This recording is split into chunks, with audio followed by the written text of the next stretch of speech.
what you gonna do? Yeah. We are back. I'm not here to hold anyone's time that long. Just my thoughts on the Bad Boys for Life movie that I just watched a few days ago. Had time because, you know, I have a reaction channel. On my other channel, I do more music. This channel is more movies, TV shows, podcast episodes, you know. I drop here and there. I did a Time Trap. The Time Trap movie review definitely didn't go well because I didn't understand it. So I'm gonna stick to movies that I understand more and I have less of a time to try to figure out and not understand at all. Bad Boys for Life is Will Smith, Martin Lawrence, long-running franchise, very big gaps in between the movies. But recently I watched the Sway interview. Really, I watched the whole press run of Will Smith and Martin Lawrence, and he said he didn't want to rush into the third installment because Bad Boys 1 was so classic. Bad Boys 2 took it up another level, and he didn't want to just throw a story out there for Bad Boys 3 just to get a money grab because he knew everybody wanted to watch, which is true. And I appreciate that as an actor that he's looking out for the fans' interests before he's making these movies instead of just, I mean, he don't need the money. So it's kind of like, okay, he's not a starving artist where he has to take every check he can get. Will Smith don't have to take another check for the rest of his life, and he's going to be okay. Michael Bay is not at the wheel this time, which is cool because throughout this movie, it still felt like a Michael Bay film, which was I was kind of disappointed in at the same time because I wanted to see what the new director was going to do with it. Instead of making it feel like a Michael Bay film, you should have put your own touch on it. But I think the storyline is when the director, he left the Michael Bay feel for the action, but the storyline is 10 times better than Michael Bay's storyline. Adil El Ari and Bilal, I don't know how to really pronounce their names very well, but read the credits. Major props to the storyline because a lot of the storylines for part 1 and part 2 was pretty much identical. Kidnap somebody that they care about. We're going to do whatever it takes to get them back.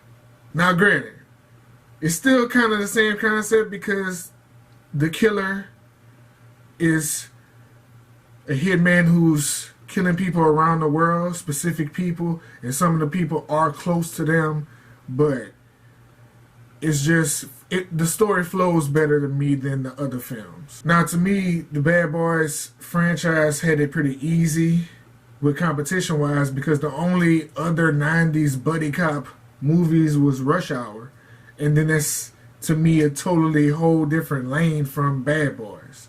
So they can exist in the same realm. But besides Bad Boys, yeah, Rush Hour.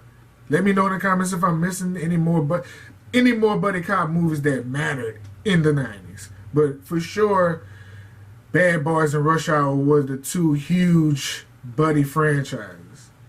Unless you want to go with Men in Black, but it also has Will Smith in it. They stuck to the story pretty much. Martin is worried about his wife catching him doing things he's not supposed to be doing. Will Smith, still a badass, still the ladies' man.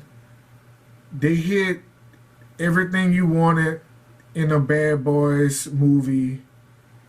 They pretty much stuck to the script. But this film went into the background of the characters a little better, gave the characters a little more depth.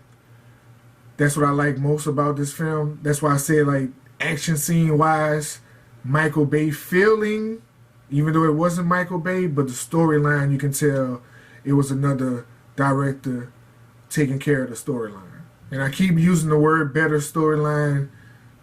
I'm not saying this movie is fantastic by any means. It is not a fantastic movie, but it's not terrible either.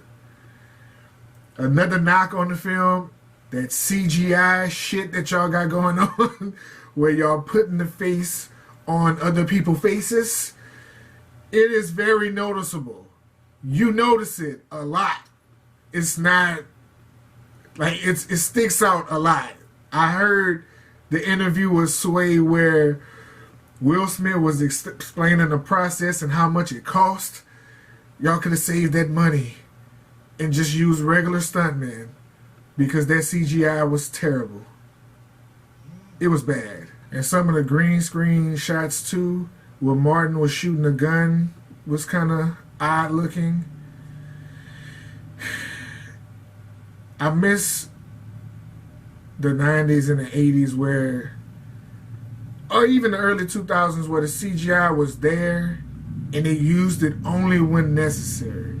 I feel like a lot of the movies nowadays, it's all CGI and it just takes you out of the movie. It's like, come on, this, I know it's a movie, but I'm going to the movies to have an experience. If I can, it's like finding out, or when they try to say wrestling is not real, it's real. They getting punched, they getting body slammed, but you take away the magic of the film when it's so noticeable. If you're a fan of the Bad Boys franchise, you should love this movie right here.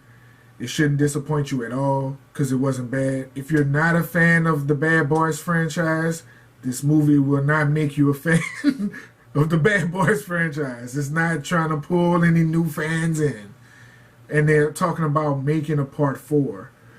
And this is another thing I thought about what the studio is doing. Why is the studio dropping Bad Boys in January? This could have been really a blockbuster film if dropped in the summertime. Unless Will Smith must have something else coming in. There's going to be a summer blockbuster probably. It's probably had to drop it now so he can make room for another summer blockbuster. But if I had to, I'd give it a 3 out of 5. I would have gave it a 4 if it wasn't for the bad CGI. But that CGI is terrible. 3 out of 5, which is not bad to say it's a franchise and it's a bunch of sequels. They could have really brought it down to the ground, but it wasn't bad. I enjoyed watching it. Martin is funny. Will Smith is not the wholesome Will Smith character that they try to make him out to be. He plays the opposite of that, so that's always fun to watch when Will Smith is a badass. It was a good movie. Go watch it. Support it. We can get a part 4 and maybe they could step it up another notch. Fast and Furious got like 10 movies. Like, why can't the Bad Boys get it?